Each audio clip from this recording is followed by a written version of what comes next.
नमस्कार दोस्तों, स्वागत है आप सभी का हमारे YouTube चैनल में। मैं मोहित दुबे, मोटिवेशनल स्पीकर और स्टूडेंट कोच।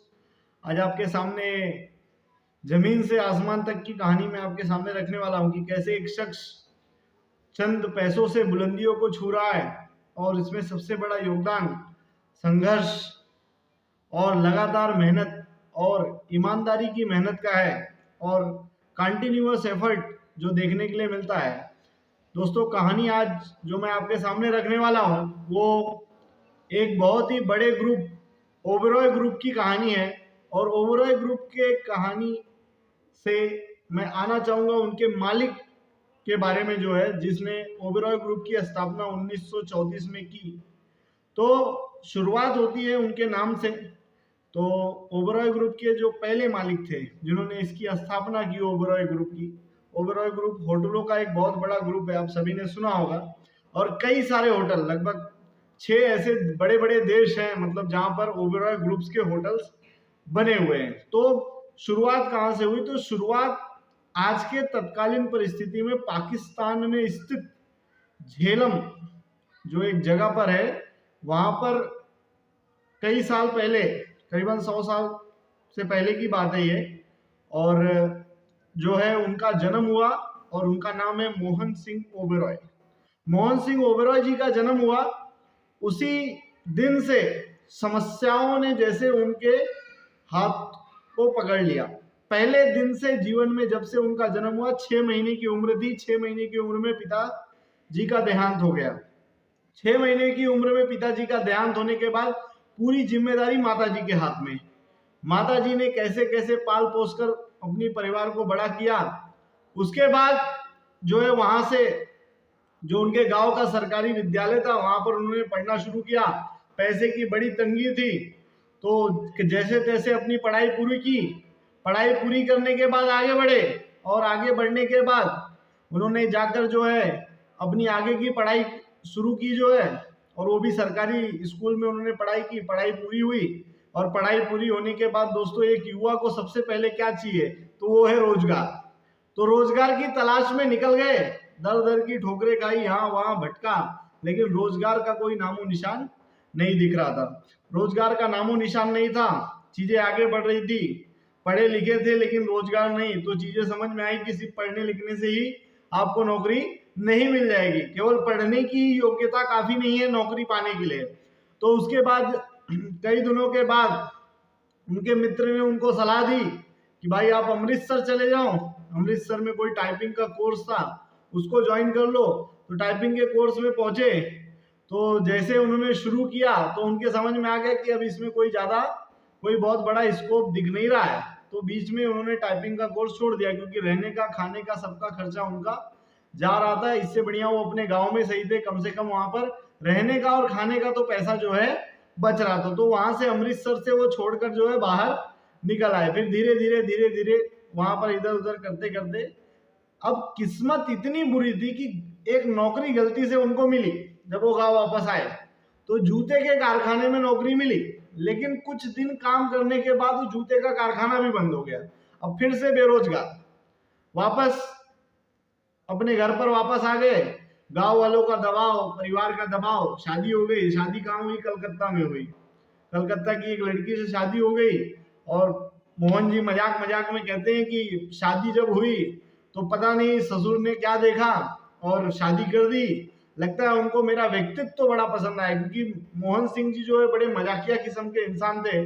और उस व्यक्तित्व के देख के शायद जो है उनके ससुर ने उनके साथ उनकी शादी करवा दी। शादी हो गई। फिर अधिकतर वो वहीं पर ससुराल में ही रहते थे, कलकत्ता में, और वहीं पर रहने लगे।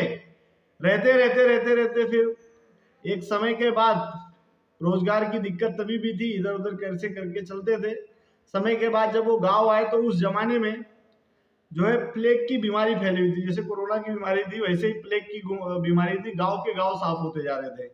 तो अपने गांव जब वापस आए तो उन्होंने देखा कि लगभग जो है गांव के कई सारे लोग वहां पर जो है उनका देहांत हो गया है प्लेग की बीमारी की वजह से। तो उनकी माताजी ने उनको 25 रुपए दिए। 25 रुपए दिए और बोले बेटा वापस चले जाओ, जाओ वहीं पर रहो, वहां पर जो है वहां पर सेटल रहो।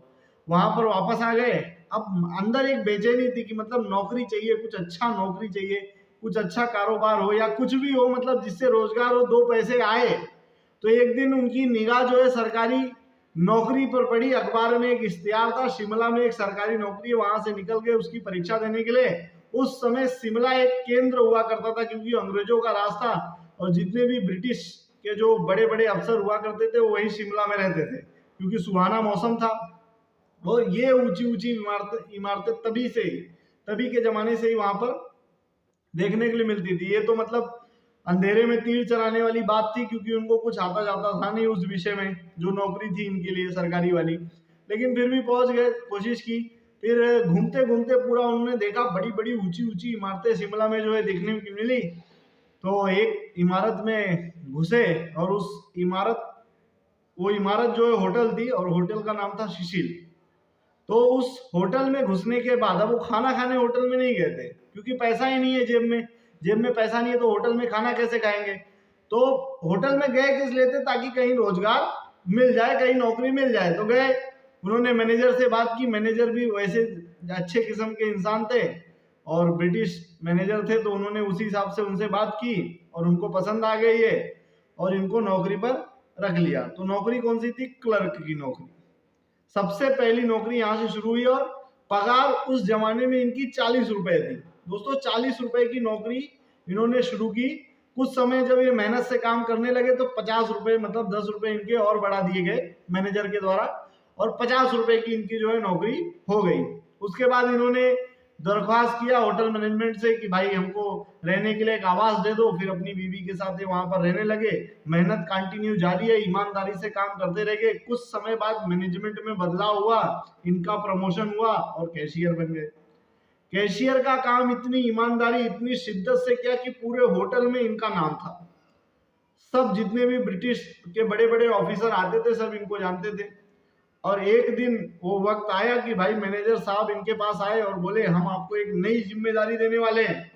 तो ओबेरॉय जी ने पूछा कि क्या होगी वो जिम्मेदारी। तो उन्होंने बोला कि आप 25,000 रुपए दे दीजिए और ये होटल खरीद लीजिए। अब दोस्तों आप बोलोगे 25,000 रुपए कौन सी बहुत बड़ी चीज है? एक होटल, इतना आलीशान होटल जो है, जो कि उस जमाने में मतलब एकदम प्रसिद्ध होटल था। तो उस होटल के लिए 25,000 रुपए। लेकिन दोस्तों उस 25,000 को चुकाने के लिए उनको 5 साल लगे। पूरे 5 साल उनको उस 25,000 को चुकाने के लिए लगे। और अपना जो मकान था, अपना जो घर था, बीबी के जो जेवर थे, सब कुछ बेचने के बाद 5 सालों के बाद उन्होंने वो 25,000 की रकम पूरी कर दी मैनेजर के सामने। और 14 अगस्त 1934 का वो दिन था दोस्तों, जिस दिन वो होटल उनके नाम पर हो गया, जहां पर वो एक क्लर्क की नौकरी से जुड़े थे। और आज वो होटल उनके नाम हो गया है और उस होटल के वो मालिक बन गए। मालिक बनने के बाद 1934 में ओबेरॉय ग्रुप की स्थापना की। दोस्तों ओबेरॉय ग्रुप में कई आलीशान होटलों को उन्होंने शामिल किया और करीबन 30 होटलों का उनका टारगेट था, अच्छे अच्छे होटल। और पूरे लगभग कई 6 देशों में करीब करीब जो है उनका साम्राज्य जो है, पूरा ओबेरॉय ग्रुप का साम्राज्य जो है स्थापित हो चुका है। और एक मतलब बड़ी उपलब्धि उन्होंने हासिल की अपने जीवन में। बस मकसद एक ही था, संघर्ष किया जीवन में, कुछ बड़ा करने की कोशिश। धीरे धीरे लाइफ में आगे बढ़ते गए और एक समय जो रोजगार के लिए मोहताज था, आज वो ओबेरॉय ग्रुप कई लोगों को रोजगार दे रहा है दोस्तों। तो सही वक्त पर सही डिसीजन, उसके लिए चाहे कुछ भी करना पड़े, अगर आपने ले लिया तो जीवन आपका जो है सक्सेसफुल होने वाला है। कई लोगों ने अपने हीरे जवाहरात, अपने घर मकान सब कुछ गिरवी रखने के बाद उस मुकाम को हासिल किया है और उस मुकाम तक वो पहुंचे हैं। तो उनमें से एक जिनकी कहानी मैंने आपके सामने रखी, मोहन सिंह ओबेरॉय। और बहुत बड़ा सम्राट दोस्तों, 25 रुपए से लेकर 7,000 करोड़ रुपए का साम्राज्य बनाने की ये कहानी है।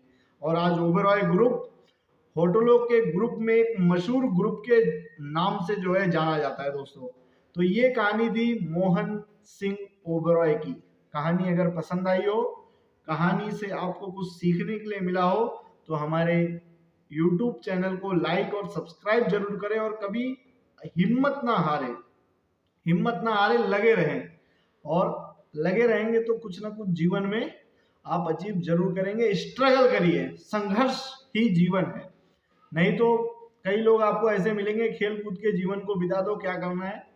तो ऐसे जीवन में कुछ नहीं होने वाला है, खेल कूद के तो हर कोई बिता ही देता है। आपको क्या करना है ये सोचिए दोस्तों। तो चैनल को लाइक करें, सब्सक्राइब करें और ज़्यादा से ज़्यादा शेयर करें, ताकि ऐसी कहानियां हम आपके लिए और ला सकें। धन्यवाद दोस्तों।